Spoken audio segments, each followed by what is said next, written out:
พี่ฟิล์มครับผม if you could choose one Okay. person နောက်ထပ်တူရွေးချယ်တော့မှာဖြစ်ပါတယ်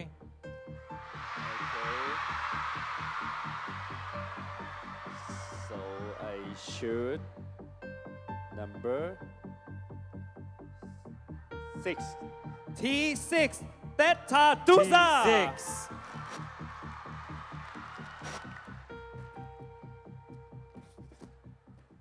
ကျွန်တော် T6 ကတော့တထာသူစာဖြစ်ပါတယ်ခင်ဗျာ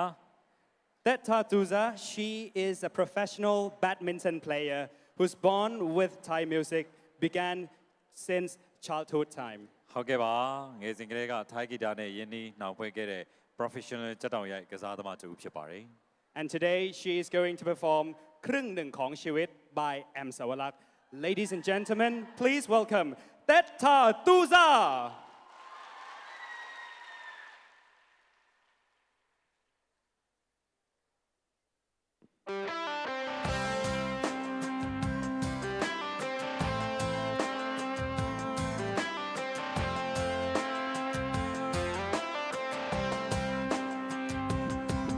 ความรักมันพังลง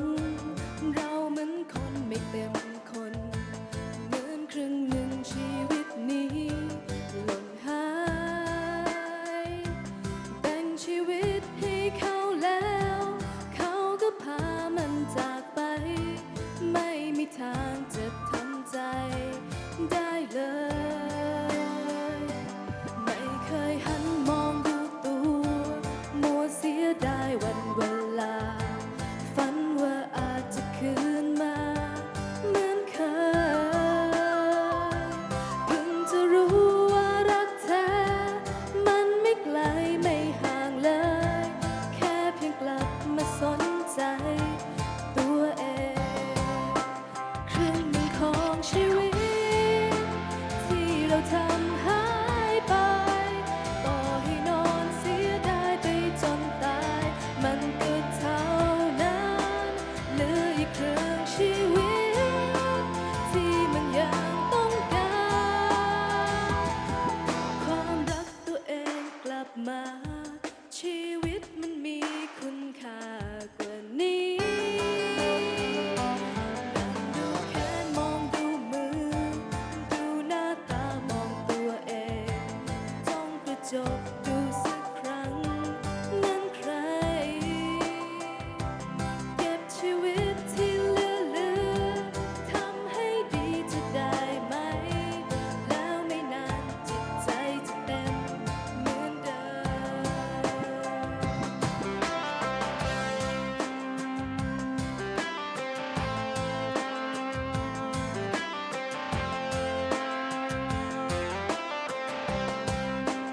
ครึ่งหนึ่งของชีวิต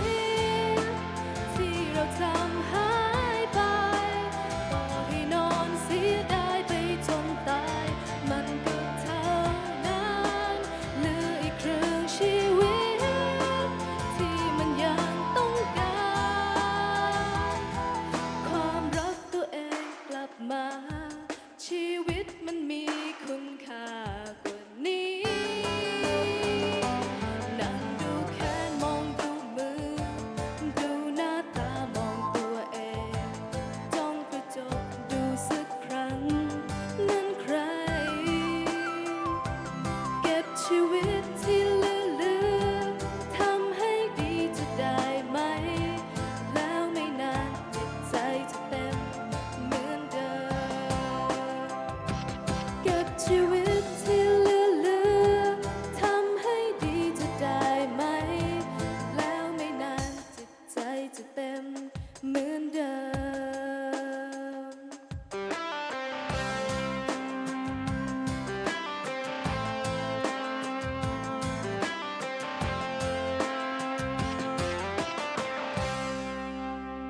ขอบคุณค่ะ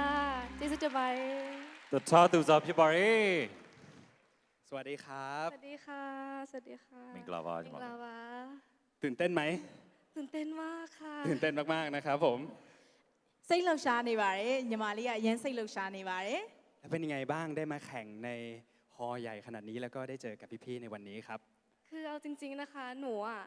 เคยแต่แข่งแบด คืออยู่ในสนามแข่งใช่ไหมคะแต่นี่มันคือบนสเตจแล้วก็คือมีคนเยอะขนาดเนี้ยคือหนูเป็นครั้งแรกของหนูเลย ก็เลยแบบตื่นเต้นมากๆเลยค่ะ อืม ဒီလိုမျိုး ballroom အကြီးတဲ့မှာပြိတ္တတွေအများကြီးနဲ့ပေါ့နော်ဖျော်ဖြေရတဲ့အတွက်ဘယ်လိုခံစားနေရလဲမိတဲ့အခါမှာညီမလေးကတော့သူကအမြဲတမ်းပေါ့နော်သူပြိုင်ခဲ့တဲ့ပြိုင်ပွဲတွေကဆိုလို့ရှိရင် badminton ဖြစ်တဲ့အတွက်ကြောင့်မလို့ဒီအားကစားကွင်းထဲမှာပဲပြိုင်ရတာဖြစ်ပါတယ်ဒီလိုမျိုးအခန်းကြီးထဲမှာဒီလိုမျိုးပထမဦးဆုံးချိန်ဒီလိုလာရောက်ရှင်ပြိုင်ရတာကိုသူအရန်စိတ်လှုပ်ရှားနေပါတယ်တဲ့ แสดงว่าเป็นนักแบดปกติเป็นแบดมินตันเพลเยอร์เหรอ ใช่ค่ะเป็นนักกีฬาทีมชาติพม่าค่ะ นักกีฬาทีมชาติพม่า ညီမလက်ရွေးစင် badminton အားကစားသမားဖြစ်ပါတယ်ရှင် โอ้โห thank you แล้วทำไมถึงร้องเพลงเก่งขนาดเนี้ยเอาปกติเนี่ยนักกีฬาทีมชาติเนี่ยต้องซ้อมหนักมาก ถูกไหม ใช่ค่ะ แล้วเอาเวลาไหนไปฝึกร้องเพลงด้วยครับผม คือเอาจริงๆนะคะ คือหนูอ่ะตื่นเต้นแล้วก็แบบไม่คิดว่าตัวเองอาจจะเข้ามาอยู่ใน8คนสุดท้ายด้วยซ้ำ จริงเหรอโ คือหนูร้องเพลงไทยเป็นอยู่แล้วก็เลยแบบคิดว่าอยากจะลองดู แล้วก็ส่ง ครับ ไปให้พี่เขาดูแบบพี่เขาก็แบบตอนนั้นหนูอยู่ไทยแล้วหนูได้คอมาจากพี่เขาว่าแบบหนูเข้ารอบ8คนนะอะไรเงี้ยคือแบบหนูเข้ารอบ8คนด้วยเหรอ อืม คือหนูแบบไม่คิดว่าตัวเองจะเข้าไงคะคือก็ไม่ได้แบบซ้อมเพลงเหมือนคนอื่นๆเขาอะค่ะก็เลยแบบก็ตื่นเต้นค่ะตื่นเต้นมากๆเลย เออนี่ขนาดไม่ได้ซ้อมนะเอาจริงอืม ပေါ့နော်ဒီအားကစားမမလက်ရွေးစင်အားကစားသမားတယောက်အနေနဲ့ဆိုလို့ရှိရင်သူ့မှာလေ့ကျင့်မဲ့အချိန်တွေလည်းအများကြီးမရှိဘူးပေါ့နော်ဘယ်အချိန်တွေမှာအချိန်ယူပြီးတော့လေ့ကျင့်ပြီးဒီလောက်ကောင်းအောင်တည်ဆိုနိုင်လဲလို့မေးတဲ့အခါမှာတော့သူကဒီအများကြီးလေ့ကျင့်သူများတွေလို့တော့အများကြီးလေ့ကျင့်ချိန်မရှိခဲ့ပါဘူးတဲ့သူကအရင်ဆုံးဒီပြိုင်ပွဲကိုတွေ့တဲ့အချိန်မှာ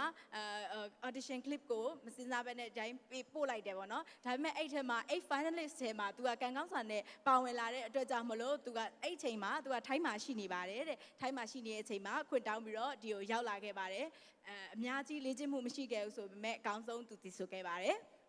ขออีกคำถามหนึ่งแล้วทำไมถึงเลือกเพลงครึ่งหนึ่งของชีวิตมาเป็นเพลงร้องในวันนี้ครับ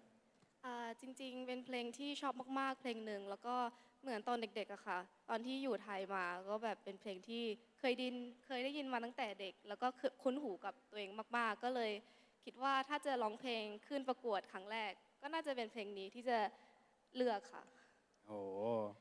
ဒီတချင်းလေးကိုရွေးချယ်ပြတဲ့အကြောင်းရင်းလေးကတော့သူငယ်ငယ်လေးတွေကထိုင်းမှာနေတဲ့အချိန်မှာတွေကအရန်ကိုရင်းရင်းနှီးနှီးနဲ့ခဏခဏနားထောင်ပြတဲ့အရန်ကြိုက်တဲ့တချင်းလေးဖြစ်တဲ့အတွက်ကြောင့်မလို့ပထမဦးဆုံးဒီလိုပြိုင်ပွဲဝင်တဲ့အချိန်မှာလည်းဒီတချင်းလေးကိုရွေးချယ်ပြီးရှင်ပြိုင်ခဲ့တာဖြစ်ပါတယ် The last question คำถามสุดท้ายครับ มีอะไรอยากจะฝากกับทุกคนในฮอนี้บ้างไหมครับผมหรือผู้ชมที่อยู่ทางบ้านด้วยครับ ก็อย่างอื่นอยากจะขอบคุณพี่ๆกรรมการทุกคน แล้วก็พี่ๆ special guest ทุกคนนะคะที่มาจากเมืองไทย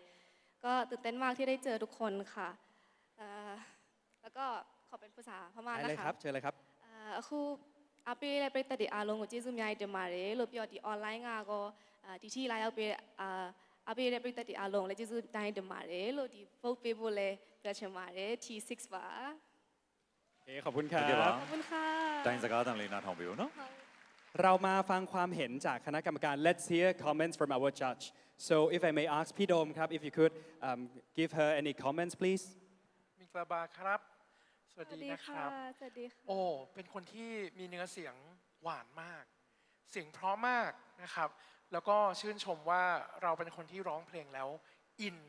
เข้าไปในเรื่องราว คือเพลงนี้มันเป็นเพลงที่เข้าใจอะว่ามันเป็นเพลงที่ด้วยอายุของมันอะน่าจะไม่ใช่วัยที่เป็นของน้องแน่ๆ เพราะว่าน้องได้ฟังตั้งแต่เด็กๆเนาะ แต่ว่าสิ่งหนึ่งคือเขามาร้องในครั้งนี้ด้วยเรื่องราวที่มันอินเข้าไปในแบบฉบับของเขา ซึ่งเป็นสิ่งที่น่าชื่นชมมากนะครับ แล้วก็จริงๆก็ถ้าอยากจะให้เพิ่มเติมก็คงอยากให้เพิ่มเติมในมุมที่สมมุติว่าถ้าเราสามารถร้องได้ทุกอย่างคมขึ้น แล้วก็ไล่ไดนามิกให้เพลงนี้มันเกิดไดนามิกได้ ก็จะทำให้โชว์นี้สมบูรณ์มากขึ้นนะครับโชคดีครับ ขอบคุณ ขอบคุณครั ค่ะ บ အရန်ကိုချိုသားတဲ့အတန်ကိုပိုင်ဆိုင်ထားတဲ့အတွက်ကြောင့်အရန်ချီးကျူးချင်ပါတယ်ဒါသူတချင်းဆိုလိုက်တဲ့အချိန်တိုင်းမှာဒီတချင်းထဲမှာပါတဲ့အတိတ်ပဲနဲ့အကြောင်းအရာတွေအကုန်လုံးကိုစီးမျောခန်းစားနိုင်ပါတယ်ဒီတချင်းလေးကသူငယ်ငယ်လေးကနားထောင်တဲ့တချင်းဖြစ်တဲ့အတွက်ကြောင့်ငယ်ငယ်တုန်းကဆိုရင်တော့ဒီတချင်းအကြောင်းအရာနဲ့မတိုက်ဆိုင်တော့လည်းပဲအခုအချိန်မှာပြန်လဲတည်ဆိုတဲ့အချိန်မှာတော့အတိတ်ပဲတွေအကုန်လုံးကိုစီးမျောခန်းစားနိုင်ပုံဖော်တဲ့အတွက်ကြောင့်မလို့အရန်ကောင်းမွန်ပါတယ်သူအကြံပေးချင်တာကတော့ဒီထက်ပိုပြီးတော့ပြည့်စုံအောင်ဖက်ကပြည့်စုံအောင်တည်ဆိုနိုင်မယ်ဆိုရင်တော့ပိုကောင်းသွားမှာပါ All right thank you very much ครับพี่โดม and once ကျေးဇူးတင်ပါတယ် again ขอบคุณค่ะ thank you so much Thank you Good luck ပါကျွန်တော် So we have come to the halfway already. So Yes. before the next contestants performs, we'd like to remind everyone about the voting system of T-Pop Star Challenge Myanmar Season 2, sponsored by True DTAC, Myanmar